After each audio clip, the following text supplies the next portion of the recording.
Hey everyone, this is Admiral Seabass. Here's your Turn 4 summary video. Everyone else is gone, um, but I'm doing the summary of a Turn 4. We had an awesome day yesterday, and I'm going to do a wrap-up video and talk about the playtest overall. But let me talk about Turn 4 here. Turn 4 was huge and massive. This is when everyone can go to war against each other, and Warsaw Pact hit hard here. They've got basically a sledgehammer strategy here. All this stuff right here in Frankfurt, what they first took Hamburg, then they came down here and resolved the Munich combat, and then both of those. Then what happened is that half of the Hamburg forces blitzed into Netherlands, and then the other half blitzed here into Frankfurt with blitzing units from Munich as well. And so if you look at the stuff that's in Frankfurt, is all this stuff right here. So they have got a concentrated force there. They took all of West Germany, which really boosted the Warsaw Pact's income. Now, during the NATO turn, of course, they came back in and took the Netherlands as well.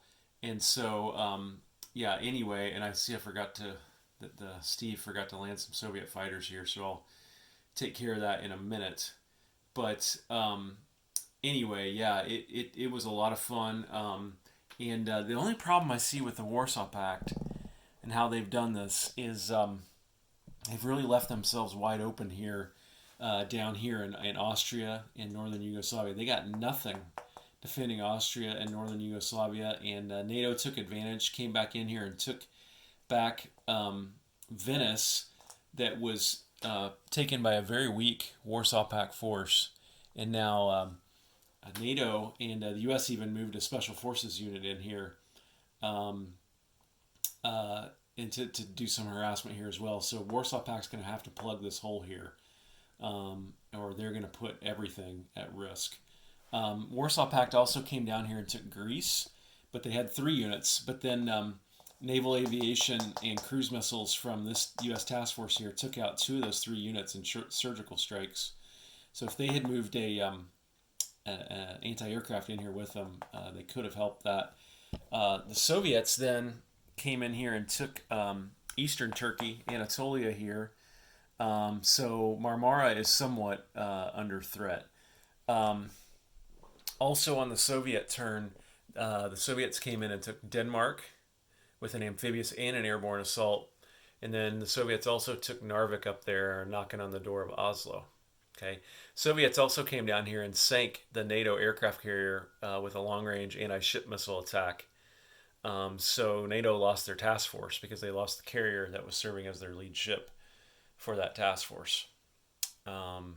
So quite a bit happened in Europe, and very bloody combat here in Europe, and Warsaw Pact eventually prevailed. But you can see NATO has enough income now. They were able to put a pretty strong defense around that perimeter there.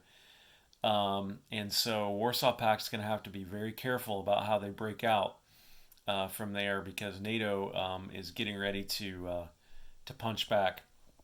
The only problem for NATO is that look at all these subs from the Soviet Union and the Warsaw Pact that are in the Atlantic, and the U.S. came down. There were even more, but the U.S. came down here and mopped up a sub here, and tried to mop these 2 up, but they got away and were able to withdraw. And the U.S. rolled really poorly in that attack. Also, the U.S. has very limited ability to send escorting units for any of these ground units, so it may be 2 more turns before there's any U.S. ground troops in Europe. You can see here, though, that the U.S. was able to come down here and take out Cuba, because the Soviets evacuated Cuba and took those units elsewhere using some airlift out of this air base. So the U.S. came here and mopped that up. See here, too, the U.S. has got a shuttle mission going up next turn, and they're taking 2 ASATs, which means they're thinking about shooting down Soviet satellites. My guess is they would want to shoot down this early warning and surveillance satellite, but we'll have to see. U.S. Soviet insurgency still going strong here in Colombia, despite a rocket artillery that the U.S. Gave to Colombia through military aid. And then the U.S. was able to win the insurgency here in Argentina. came down here and surgically striked one of these two infantry down here. And then the U.S. was able to win the insurgency in Nigeria, and which means that becomes U.S. Um, the Soviets, though, were able to use diplomatic influence to bring Libya to their side, and they're now using that to build tanks and men, maybe looking towards Suez and Egypt here. And then down here, South Africa is in real trouble. Angola is almost all the way down. South Africa only has one territory here left. Of course, it's now U.S. The U.S. can build stuff here. Also, this sub eliminated this oil tanker last turn for the U.S. as well. So all kinds of trouble down here for the U.S. And then the Middle East it's just it's fascinating. Of course, Iraq aligns with the Soviets when the Soviets go to war. But the U.S. player very smartly early in the game used diplomacy to bring Pakistan into the U.S. fold. And he's used the production and recruitment center there to build all kinds of stuff, including a stealth fighter. He's got 2 fighters there, 2 airborne infantry, a next gen, all kinds of stuff. The U.S. was able to come in here to eastern Iran and take that from the Soviets. And so this is going to be a whole mess here. And now, also, we've got Saudi Arabia leaning towards the USSR and maybe becoming USSR territory next turn if the Soviets can use diplomacy. And then the Soviets obviously can build here in Baghdad, but the big thing that happened here was that the U.S.-backed insurgents in Syria were successful. They overthrew the government, and now they've got all kinds of stuff here ready to go into Iraq and maybe up into southern Russia as well. Down here, the U.S. was able to, Third Fleet was able to mop up some subs that were harassing oil tankers. China was able to turn Bangladesh to full alignment with the Chinese. So they got 3 infantry there on the doorstep of India. Not sure what they're going to be able to do with that, but we'll have to see. Also, China now has a couple of things of note. They've got a amphibious assault ship in the water, 2 Marines, and about 6 airborne infantry, all kinds of Air Force. You got to think they're going to go after Taiwan on the next turn. North Korea has not invaded the South yet, but that could happen anytime.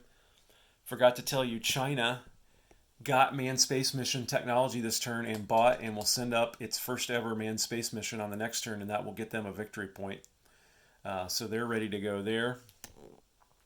Over here, this U.S. fleet launched some long-range missile attacks against this Soviet fleet.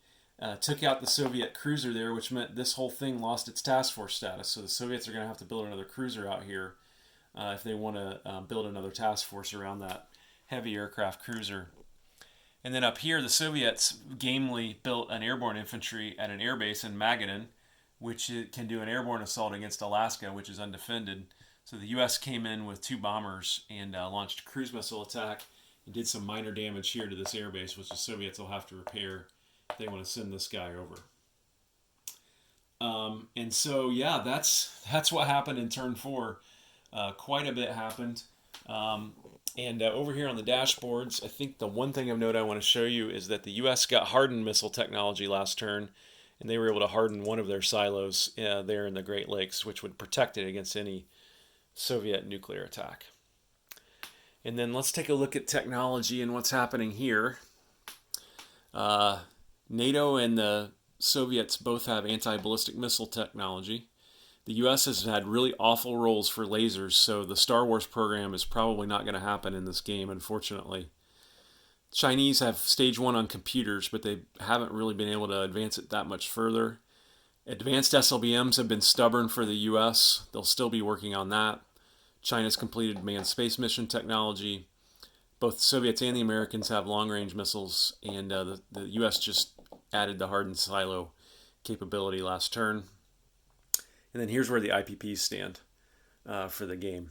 And you see here the U.S. and NATO both with pretty healthy leads still over their competitors. And the income disparity here is going to have to be dealt with and by the Soviets in the Warsaw Pact if they want to have a chance to exploit the gains they've already made in the game. So next turn, we're all at DEFCON 1, and the nukes will start flying. And yeah, this has been a super fun game so far. And I really enjoyed the time with the guys yesterday.